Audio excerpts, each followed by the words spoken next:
समाचारों से जुड़े रहने के लिए हमारे चैनल को सबसे पहले सब्सक्राइब करें। समाचार अगर पसंद आए तो लाइक, कमेंट्स और शेयर जरूर करें। बालाघाट सिवनी संसदीय क्षेत्र की सांसद भारती पारधी ने बालाघाट रेलवे स्टेशन का निरीक्षण किया। स्टेशन में चल रहे कार्यों को देखा और ठेकेदार के प्रति नाराजगी व्यक्त की। कार्य अभी चल ही रहा है और पहले आंधी तूफान में क्रैक जैसी स्थिति दिखाई दे रही है, जिसको लेकर सांसद ने नाराजगी व्यक्त की।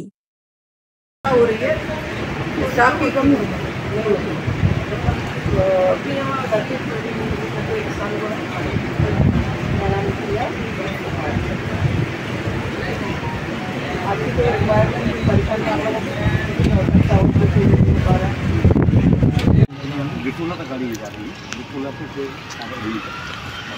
कुछ गाड़ियाँ जैसे यहाँ पे खानापुर हाँ जी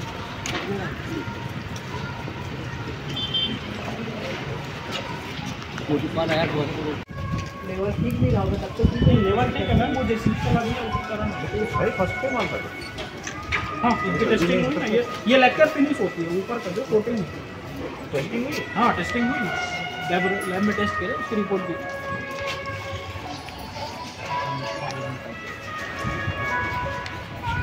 निश्चित तौर पर जिस तरीके से इस देश के यशस्वी प्रधानमंत्री काम कर रहे हैं और अमृत भारत योजना के तहत देश के और हमारे प्रदेश के बहुत से स्टेशनों को चुना गया था, उसमें अपनी लोकसभा में बालाघाट और सिवनी दोनों के स्टेशनों को उसमें चुना गया था और उनका नवीनीकरण हो रहा था। इसके पहले भी मैं करीब निर्वाचन की कुछ दिनों पश्चात ही निरीक्षण के लिए आई थी, तब ये काम इसका शुरू हो गया था। काफ़ी दिनों से चल रहा था कि निरीक्षण करना है फिर से कि क्या कैसे क्या काम कहाँ तक प्रगति हुई है, कब तक कंप्लीट होगा। क्योंकि पिछले कुछ दिन पहले ऐसा था कि आदरणीय इस देश के यशस्वी प्रधानमंत्री नरेंद्र मोदी जी जो स्टेशन पूरे हो गए हैं उनका शुभारंभ करने वाले थे दिल्ली से, उसमें हमारी लोकसभा का सिवनी स्टेशन जुड़ा था कि सिवनी का भी लोकार्पण होने वाला था। तभी मुझे ऐसा लग रहा था कि बालाघाट का काम यदि का समय पे हो जाता है तो हम बालाघाट सिवनी दोनों अपनी लोकसभा के स्टेशनों का लोकार्पण करा लेते हैं। क्योंकि किन्हीं कारणों से वो लोकार्पण टल गया, नहीं हुआ है, तो मेरी इच्छा थी कि हम इसको भी क्या गाइडलाइन है, कब तक इन्होंने समय अवधि है और कब तक पूरा कर पाएंगे। यदि अगर उसको भी हम पूरा कर लेंगे तो दोनों स्टेशनों का हम लोकार्पण करेंगे। क्या लगता है समय सीमा पे काम हो पाएगा? आज निरीक्षण जैसे आपने किया है, कहाँ कहाँ कमियाँ देखने मिल रही है और समय सीमा पे है कि जिस तरीके से हमने 1 जुलाई बोला है कि अब बहुत ज़्यादा ऐसा नहीं काम कर लेंगे, लेकिन जिस तरीके से पहला ही बारिश के बाद इनके काम आने के बाद पहला ही हवा पहला तूफान आया है और पहले ही तूफान में इनकी छत डैमेज हो गई और कुछ जो हमारा प्लास्टिक है पता नहीं जो भी मटेरियल इन्होंने यूज़ किया है वो ठीक नहीं किया है। काम की गुणवत्ता मुझे नहीं दिखी, कल ही मुझे पता लगा था किसी के माध्यम से, इसीलिए मैंने आज निरीक्षण का दौरा बनाया है।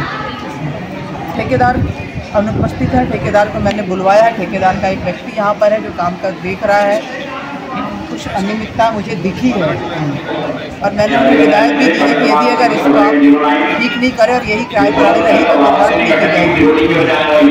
और जिस तरीके से अमृत भारत योजना के अनुसार हमारा डेवलपमेंट हुआ है, अमृत भारत 2 का भी होगा, उसमें 2 में हमको और क्या रिक्वायरमेंट है, हम अपने स्टेशन के लिए और क्या कर सकते हैं। जैसे बहुत सी स्टेशन मास्टर के और यात्रियों के माध्यम से आया, यहाँ पे एक्सीलेटर होना चाहिए, लिफ्ट नहीं है हमारे पास, हमारे बड़े बुजुर्ग भी सफ़र करते हैं। तो दूसरा जो पैदल चल के जो क्रॉस करने वाला है वो दोनों एकदम दोनों सिरे पर है, तो उसके लिए भी कुछ आगामी योजना हमारा है। तो अमृत भारत 2 में हम इसको जोड़ने का प्रयास करेंगे। स्टेशन जो हमारा जिस तरीके से मैं हमेशा मांग करती हूँ कि लंबी दूरी की हमको ट्रेन चाहिए।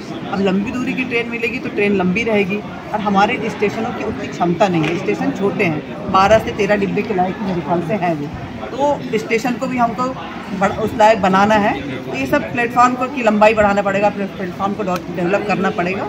तो इसी कारण भी था कि हम और क्या करना है ताकि आगामी सत्र के पहले और डीआरएम साहब से जो हमारी अभी नागपुर में बैठक होने वाले हैं उसके लिए हम यहाँ से क्या क्या कार्य योजना लेके जाए और इस काम को करा सकते। मैडम, रेलवे को बड़ा संवेदनशील माना जाता है और यहाँ के कर्मचारी बोलते हैं टिकट काउंटर से यूपीआई चोरी हो जाता है, ऐसे बहाने बताते हैं, इसको कैसे देखते हैं? निश्चित तौर पर ये इनकी गलती है और इनकी ही गलती के कारण यात्रियों को यदि अगर आप